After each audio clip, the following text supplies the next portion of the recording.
आप लोग को फिर से एक नया सवाल में स्वागत है। देखिए यह है एनसीईआरटी मैथ का 13.1 क्लास 10 का यह 8 नंबर का सवाल है और यह सवाल जो है हर बार एग्जाम में 5 नंबर में पूछा जाता है।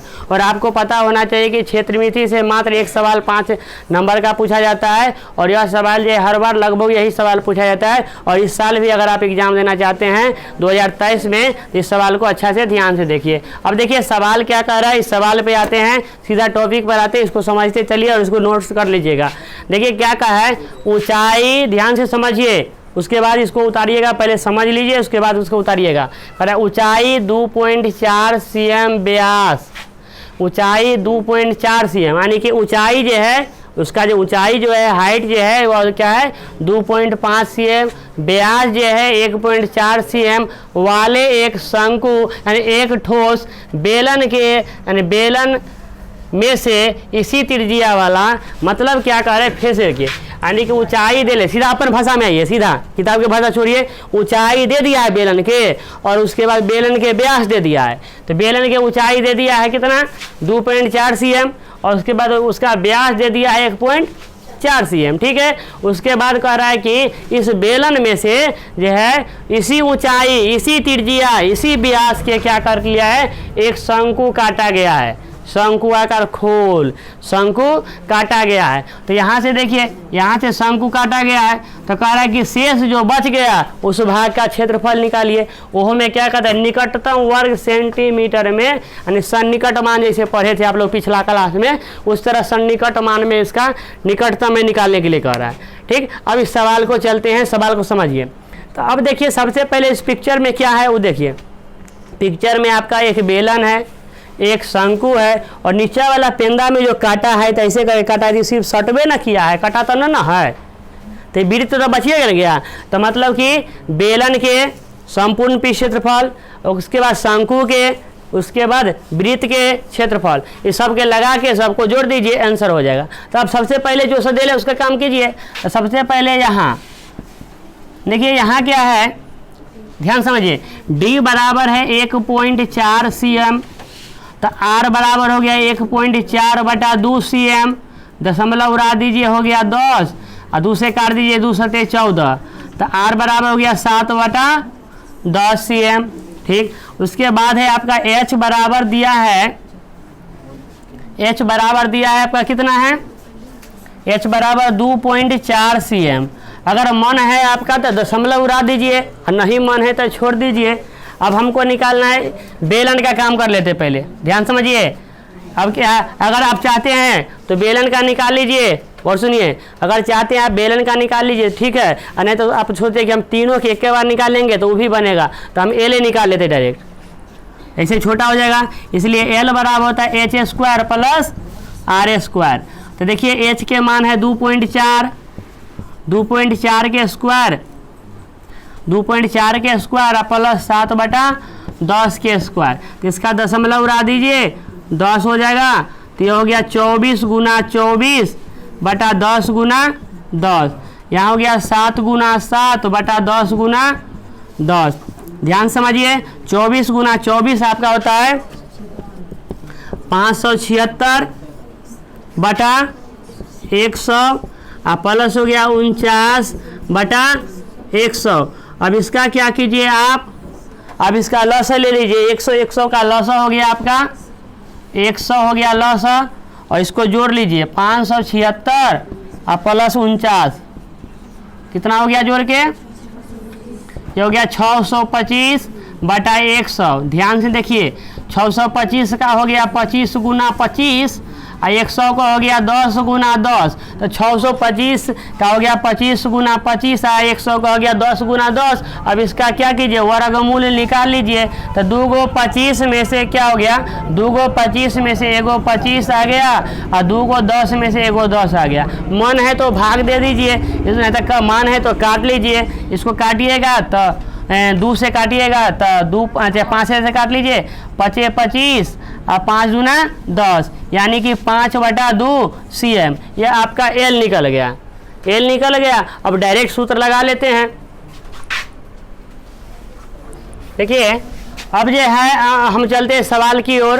तो आप देखें क्या क्या देखिए जी, आपको यहाँ निकल गया क्या, ध्यान से देखिए, यहाँ हो गया आपका R बराबर कितना निकला 7/10 cm, H बराबर हो गया आपका 2.4 cm, L बराबर आपका हो गया 5/2 cm। इतना आपका निकला हुआ है, इसमें तो कोई कष्ट ना है, आराम से समझ में आया। ठीक है, अब इसको जो है आगे बढ़ाते हैं। यदि अच्छा लग रहा है तो कृपया इसको लाइक करते चले और शेयर करते चले। ठीक, उसके बाद देखिए अब क्या करना है, अब सवाल पे आइए। सवाल क्या कर रहा है आपका, देखिए कर रहा है कि यहाँ से पढ़िए, कर शेष बचे ठोस का निकटतम वर्ग सेंटीमीटर तक पृष्ठीय क्षेत्रफल ज्ञात है। तो भाषा थोड़ा लंबा है, इसको डायरेक्ट लिख सकते हैं, शेष बचे ठोस का क्षेत्रफल बराबर, इसलिए शेष, ध्यान समझिए, शेष बचे, अगर 5 नंबर लाना है तो इस सवाल को जो है ना घोर के पी लीजिएगा। शेष बचे ठोस का पृष्ठीय क्षेत्रफल बराबर, है ना। अब देखिए, है ना, अब इसको देखिए, अब यहाँ पर क्या क्या है उसको समझिए। आपका है एक बेलन हो गया, तो लिखेंगे बेलन के पृष्ठीय क्षेत्रफल, बेलन के पृष्ठीय क्षेत्रफल प्लस शंकु के वक्र पृष्ठीय क्षेत्रफल प्लस वृत्त के क्षेत्रफल। अब सोचते होंगे वृत्त के क्या है निकाले, तो आपको बता दें इलिचा में सटवे किया ऐसे, इसको काटाना ही है। इलिचला का बचल, ऊपर लके को काट के हटा दिया गया, इलिचला का बचल है, इलिचला का बचल है तो उसको प्लस कर लीजिए।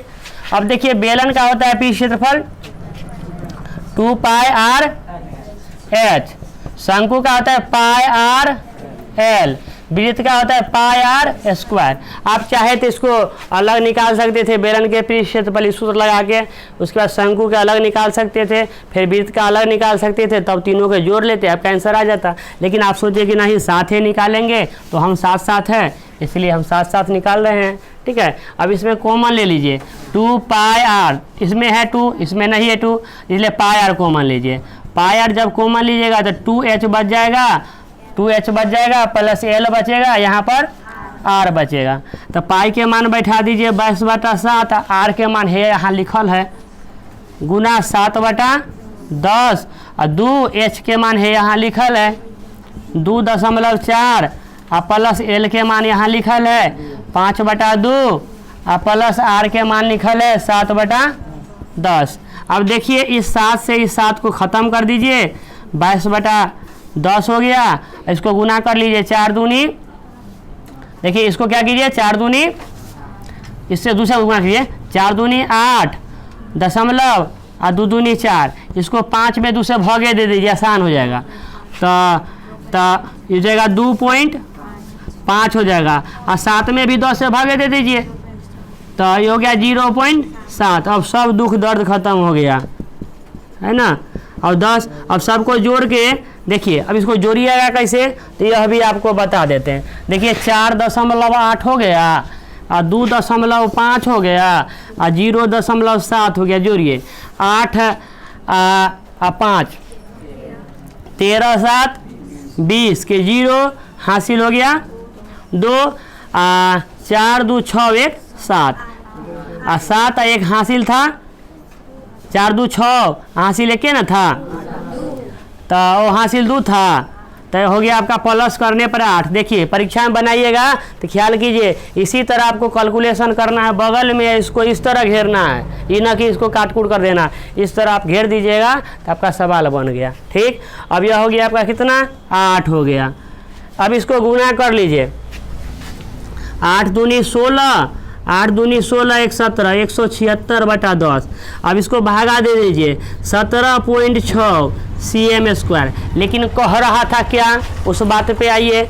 देखिए आपको कह रहा था कि निकटतम वर्ग सेंटीमीटर में, निकटतम में जाना है ना। तो निकटतम वर्ग सेंटीमीटर में, तो यहाँ पर 17.6 है ना, तो थोड़ा सा अगला स्टेप देखिए, 17 के बाद क्या होता है ना, 17 के बाद निकटतम अगला मान ले लीजिए, 6 को हटा दीजिए, तो कितना हो गया 18 cm²। तो ये कौन चीज़ में आया? निकटतम वर्ग सेंटीमीटर में। ये हो गया आपका जो क्वेश्चन कह रहा था, निकटतम वर्ग सेंटीमीटर, है ना। यह हो गया आपका आंसर। इस सवाल को अच्छा से देख लीजिएगा, कहीं कोई कष्ट हो, कोई भी समझ में ना आए, इसको फिर से पूछ लीजिएगा। यदि अच्छा लगा तो लाइक शेयर और सब्सक्राइब जरूर कीजिएगा और इस चैनल को शेयर जरूर कर दीजिएगा।